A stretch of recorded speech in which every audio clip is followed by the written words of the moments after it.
How might my leadership be hindered or devalued by my concern about being rejected as a leader, as an owner? That's one of the questions that I'm asking myself, and some of my good friends like Don Kennedy have been challenging me on this week. And those are really tough questions for you to ask yourself as I talk to myself on this camera, right? It's like, man, as I think about inviting people into working for me at Alluring Glass, or I talk to my staff and I'm casting vision for them to say, hey, if you choose to follow me, here's where we're going, and here's the benefits for you to go with me. One of the questions I'm asking myself, though, is like, I don't know if brazen is the right word, but how bold am I?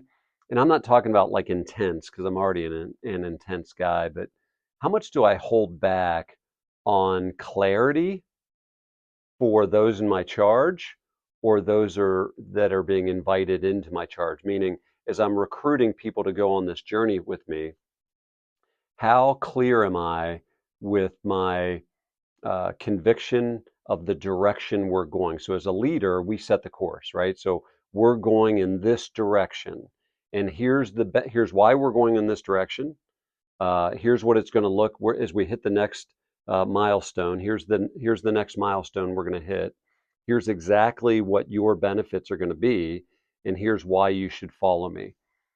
I'm questioning myself to say, Jerry, I think you could be more clear and communicate with more clarity and more conviction of where we're going and why we're going there and why you should consider going there. And I think here's the crux of it, is that I think one of the reasons that I hold back from that vision and the clarity of where we're going and why we're going there and the personal benefits and why you should consider following me as a leader, because that's what you do as a leader. You say, hey, here's where we're going, here's why we're going there, and here's why you should consider following me.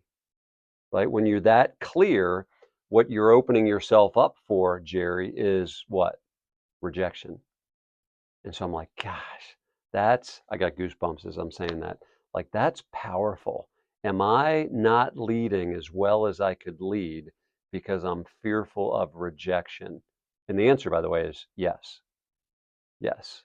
Yeah, I am. And so working through that, and I'm 58, so I'm like, man, this is really interesting for me. This is really an interesting discovery at 58.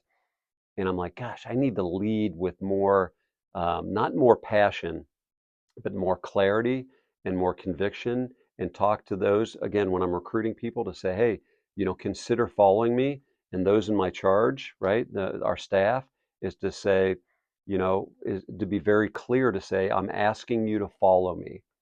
Man, it's risky, isn't it?